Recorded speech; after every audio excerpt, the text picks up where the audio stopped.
Water बना रहे हैं। हाइड्रोजन और देखिए, और यहाँ से क्या है, 1811 में एवोगाड्रो के द्वारा यह प्रपोज किया गया है कि the equal volume of all gases eight same temperature and pressure should contain equal number of molecules. जैसे कि माना जाए कि हाइड्रोजन और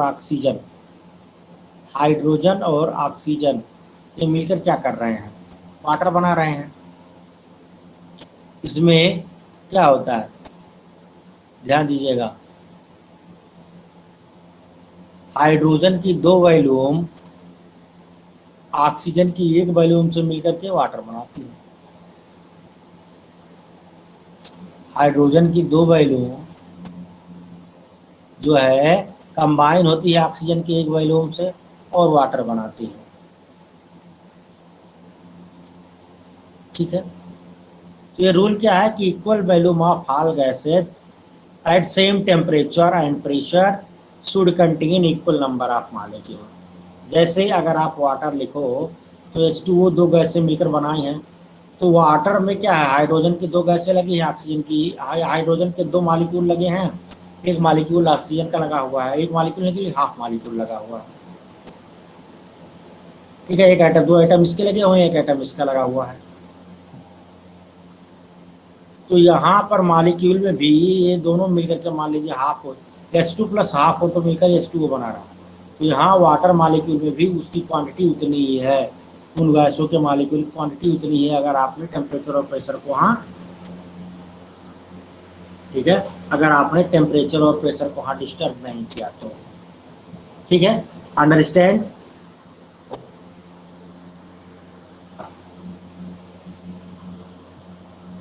एक बार बोलिए, आप लोग समझ में आया आपको? एक बार चैट बॉक्स में लिखिए क्या एवोगाड्रो नंबर समझ में आ गया। सॉरी, एवोगाड्रो लॉ क्या है कि equal volume of all gases, सभी गैसों की इक्वल वॉल्यूम सेम टेम्परेचर और प्रेशर पर इक्वल नंबर ऑफ मॉलिक्यूल बनाते हैं।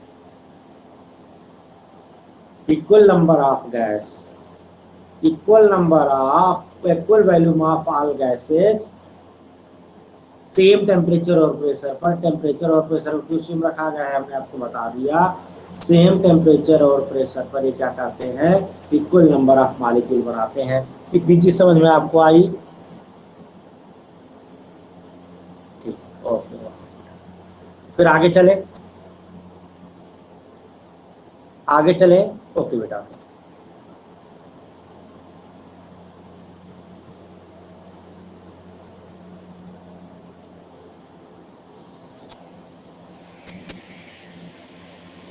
एक बार आप लोग देख लीजिए इसको, एक बार आप लोग देख लीजिए इसको और नोट डाउन कर लीजिए अगर नोट डाउन करना हो तो। ठीक है, एक बार आप लोग इसको नोट डाउन कर लीजिए अगर नोट डाउन करना हो तो बेटा।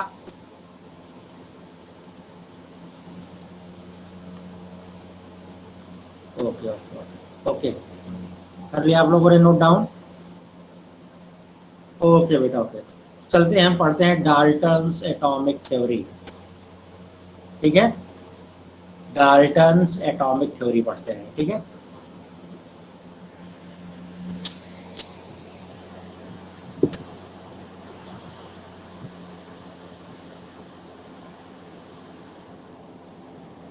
बेटा आप लोग जॉन डाल्टन से परिचित हैं क्लास 9 से। ठीक है, आप लोग जॉन डाल्टन से क्लास 9 से ही परिचित हैं। परिचित है नहीं परिचित? आप लोग जॉन डाल्टन से क्लास 9 से ही परिचित हैं।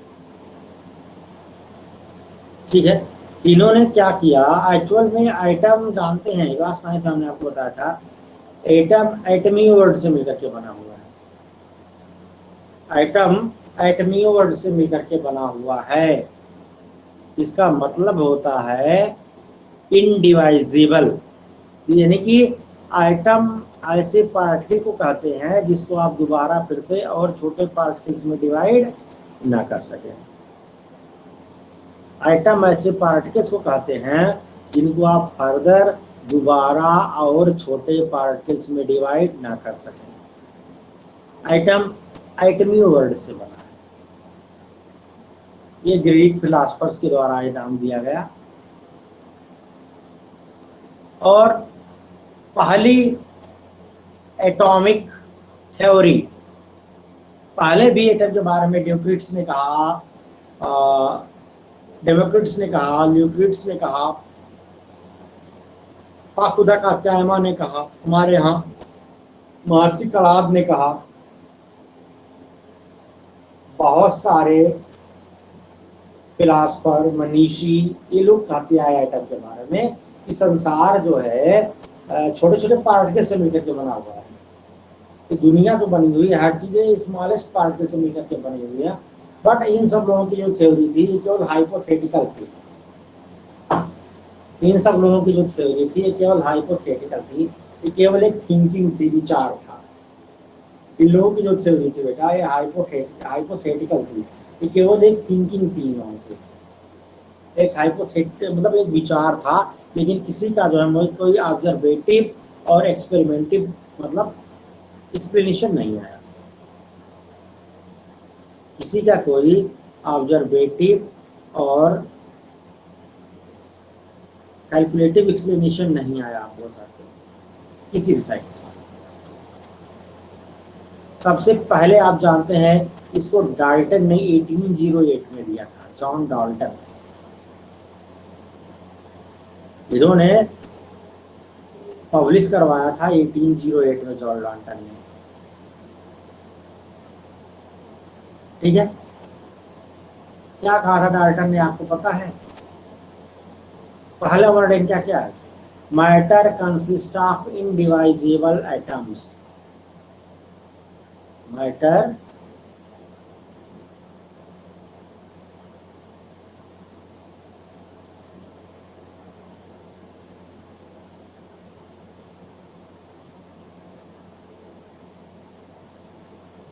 दीपांशु, ये सारी चीजें पढ़ाई जा चुकी हैं बेटा।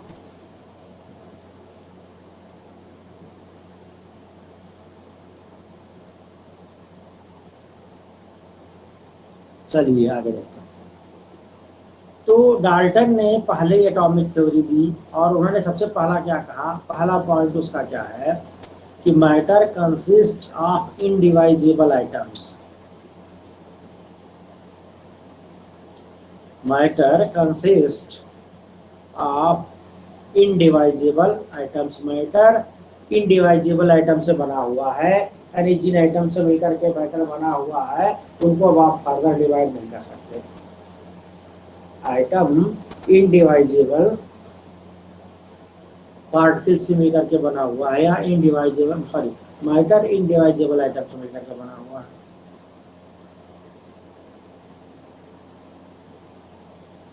फिर उन्होंने कहा कि किसी एक एलिमेंट के, यानी कि all items of given element, क्या कहा उन्होंने? All items of given element have identical properties. All items of a given element have identical properties, including identical mass. Atoms are different element, differ in mass. उन्होंने कहा कि एक ही element के जो item होते हैं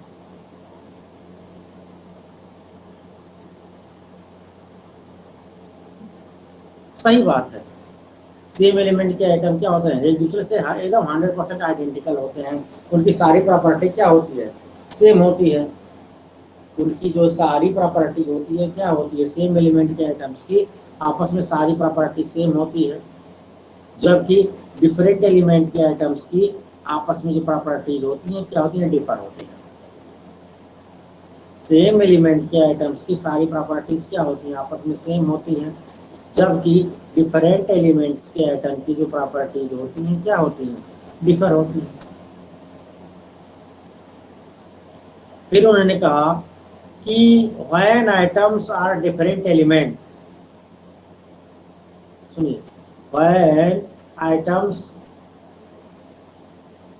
of different elements when items of different elements combine in a fixed ratio, अलग अलग एलिमेंट के आइटम जब आपस में किसी फिक्स रेशियो में कंबाइन होते हैं, अलग अलग एलिमेंट के आइटम आपस में जब किसी फिक्स रेशियो में कंबाइन होते हैं तो क्या बनाते हैं?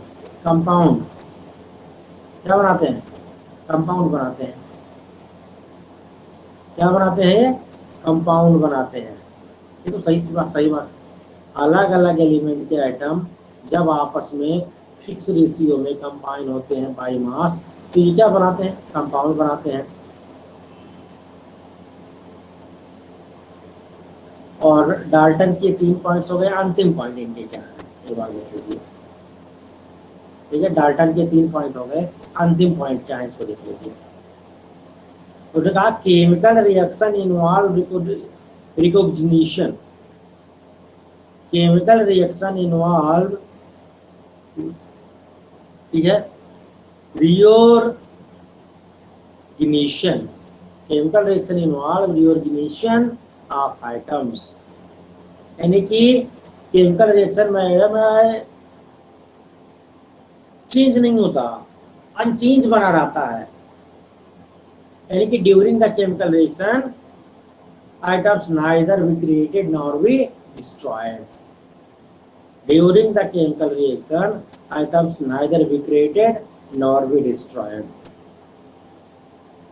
ठीक है, during the chemical reaction items neither be created nor be destroyed. Chemical reaction के दौरान आइटम्स को ना तो क्रिएट किया जा सकता है और ना ही आइटम को डिस्ट्रॉय किया जा सकता है। केमिकल रिएक्शन के दौरान आइटम को ना तो क्रिएट किया जा सकता है और ना ही क्या किया जा सकता है? डिस्ट्रॉय किया जा सकता है। Chemical reaction involve reorganization of atoms, यानी कि these are neither created nor destroyed in a chemical reaction। इस चीज को अगर मैं एक्सप्लेन करूं, ये चारों पॉइंट्स इनके समझ में आ गए तो फिर मैं आगे इसका एग्जांपल दे रहा हूं। पहला पॉइंट क्या है, मैं बोल दे रहा हूँ या नोट डाउन कर दूं, कॉपी में लिख दूं, लिखते हुए पढ़ाऊं तो नोट डाउन करूं, या बोल दे रहा हूँ हो गया? जैसा आप लोग बोलिए। नोट डाउन कर दूं कॉपी में, चैट बॉक्स में लिखिए।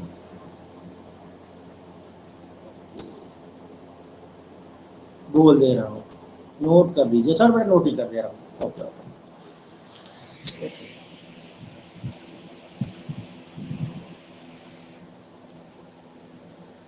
चलिए बेटा, यहाँ लिखते हैं डाल्टन्स एटॉमिक थ्योरी। ठीक है, Dalton's atomic theory.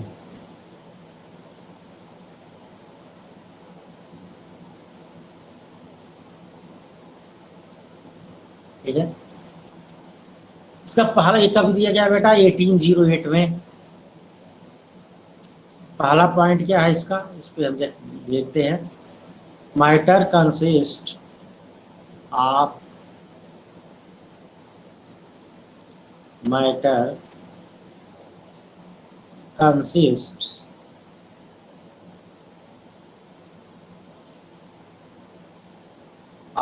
Matter consist of, matter consist of individual या इनडिवाइजिबल, कंसिस्ट सॉरी इनडिवाइजिबल, इसको डिवाइड ना कर सके, इनडिवाइजिबल आइटम्स।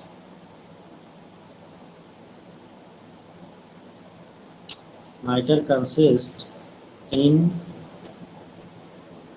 डिवाइजिबल आइटम्स, पहला पॉइंट।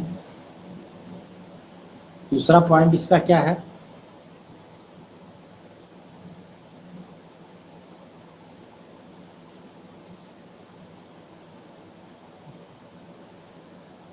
इसका दूसरा पॉइंट है all items of a given element, all items of ये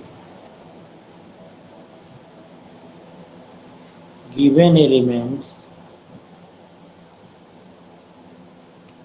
all item of a given element have identical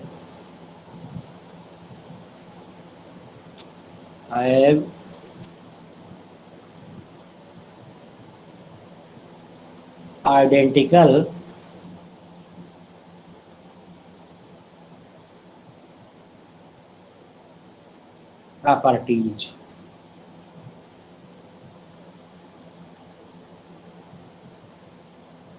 अब इसके आगे वाला पॉइंट जो है कि इंक्लूडिंग आइडेंटिकल मास, ये बताने की ज़रूरत नहीं है, सारी प्रॉपर्टी क्या हो गई, आइडेंटिकल हो गई। ये चीज़ आप यहाँ समझिए। और दूसरी चीज़ क्या है कि एटम्स ऑफ डिफरेंट एलिमेंट्स, इसी में atoms of different elements, items of different elements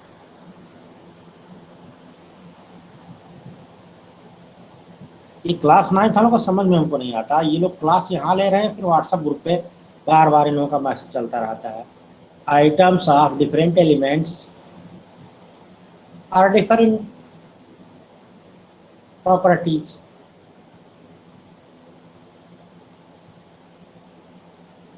differ in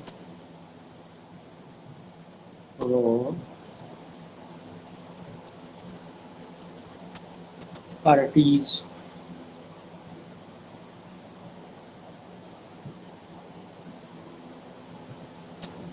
तीसरा पॉइंट क्या है,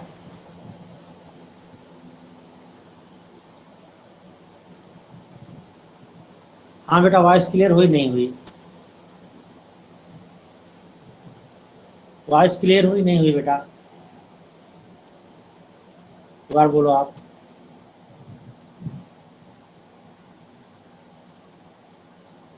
ओके बेटा। तीसरा पॉइंट इसका क्या है, इसका तीसरा पॉइंट लिख लें, compounds are formed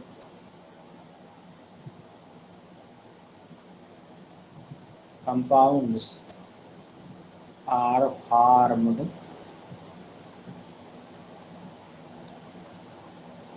when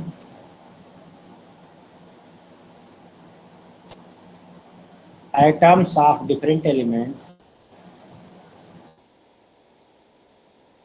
atoms of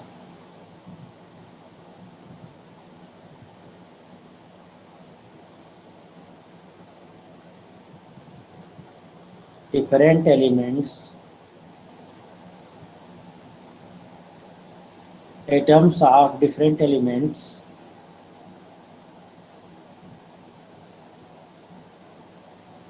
combine in a fixed ratio, combine in a fixed ratio।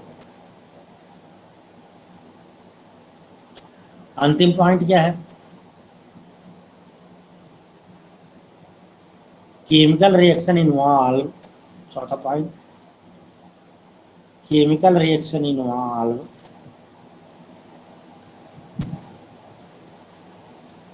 chemical reaction involve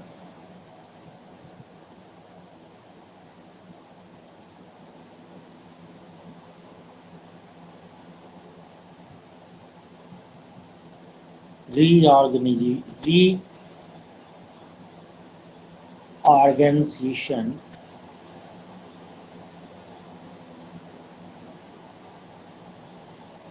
इसका मतलब समझ रहे हो ना, रीऑर्गेनाइजेशन का मतलब कि ना तो कोई आइटम प्रोड्यूस होगा और ना ही डिस्ट्रॉय होगा। रीऑर्गेनाइजेशन ऑफ आइटम्स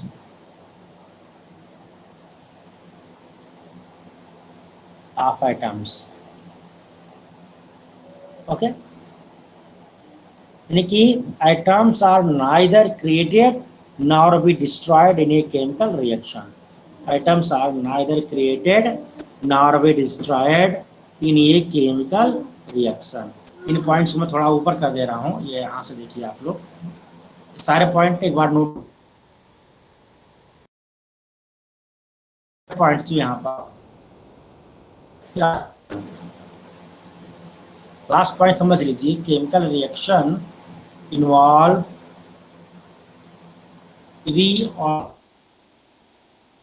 items कहने का मतलब during the chemical reaction items neither can be created nor be destroyed. Okay, तो बार चेक कर लीजिए आप लोग, फिर आगे चल रहे हैं.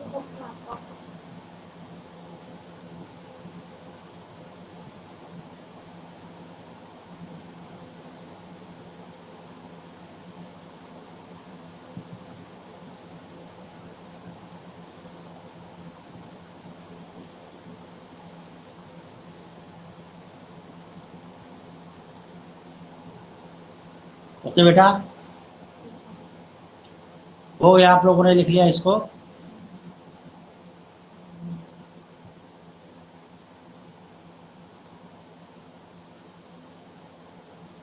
ओके ओके, फिर आगे चले. ओके बेटा,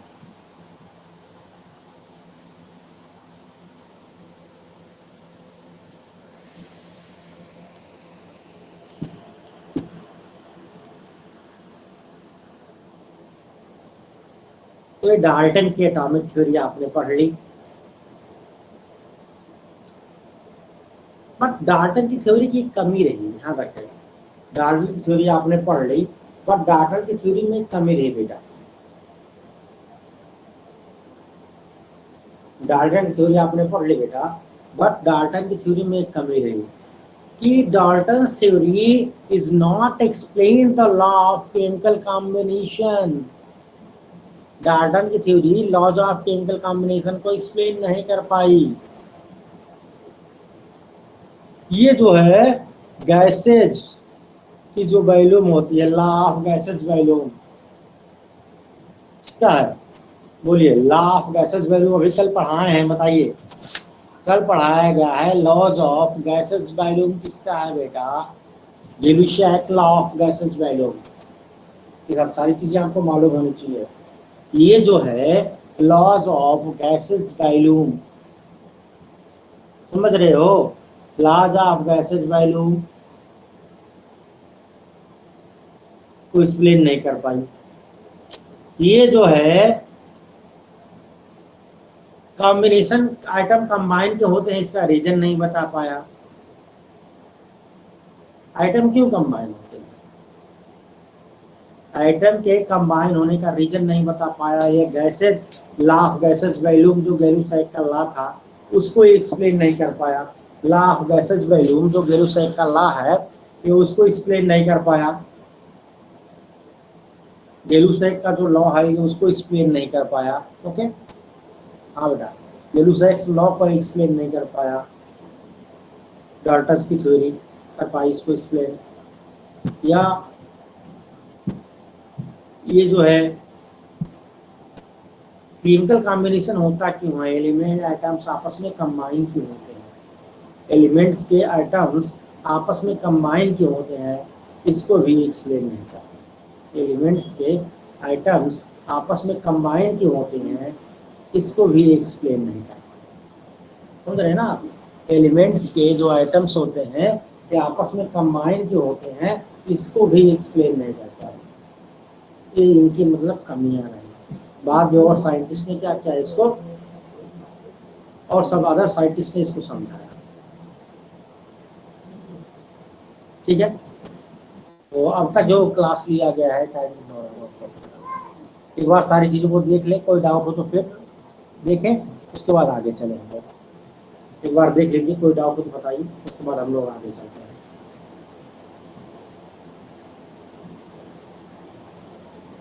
मेरा वॉइस वगैरह क्लियर है ना, कोई प्रॉब्लम नहीं हो रही है ना?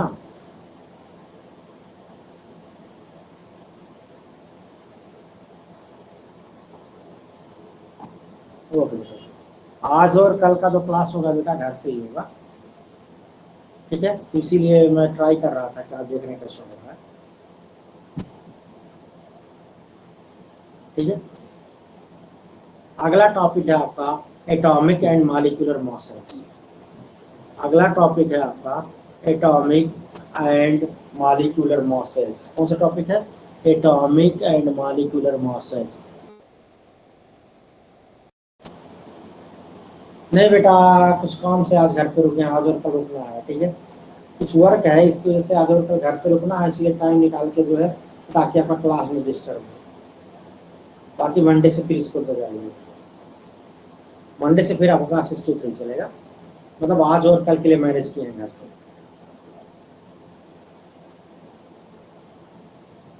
कोई प्रॉब्लम नहीं हो रही है ना अंडरस्टैंडिंग में? पढ़ने में कोई प्रॉब्लम नहीं हो रही है ना, वॉइस वगैरह की? और कोई प्रॉब्लम नहीं आ रही है ना? ओके बेटा, ओके।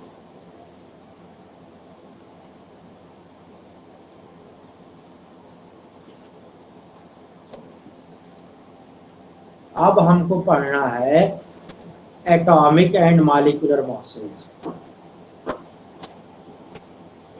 ठीक है। एटॉमिक मासेज और मॉलिक्यूलर मास आपको पढ़ना है।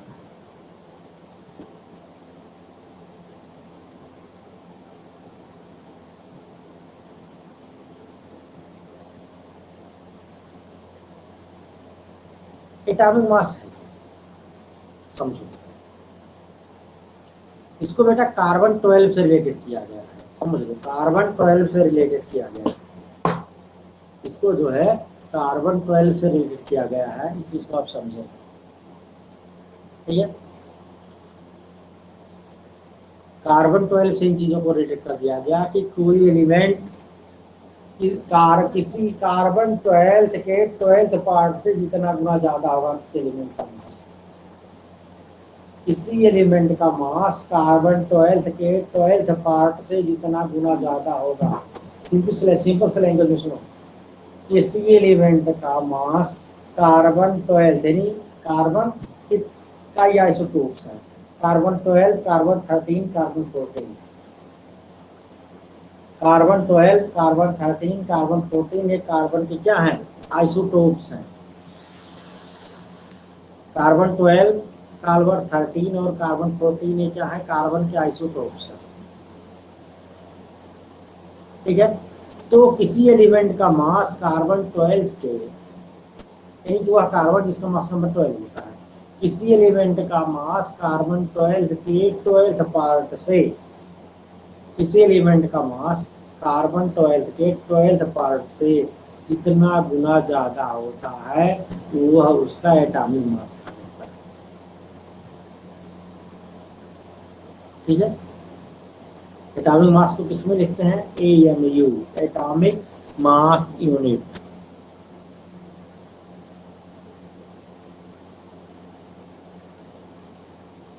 ये सारे चैट्स जो है आप लोग पर्सनल उस पर कीजिए। राममोहन कृष्णा दुबे, क्या आप लोगों का ऐसा जो चैट है पर्सनल उस पर कीजिए।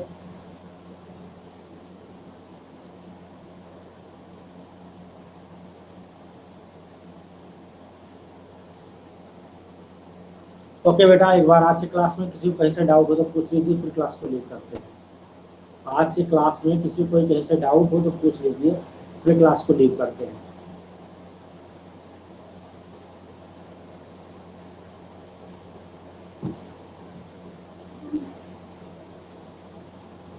किसी को ऐसे डाउट हो तो पूछ लीजिए, फिर क्लास को लीव करते हैं। ओके ओके ओके बेटा, Saumya, Ankita, okay okay okay, Vanshika, Ekta, किसी कोई डाउट नहीं ना? चैट बॉक्स में एक बार बोलो।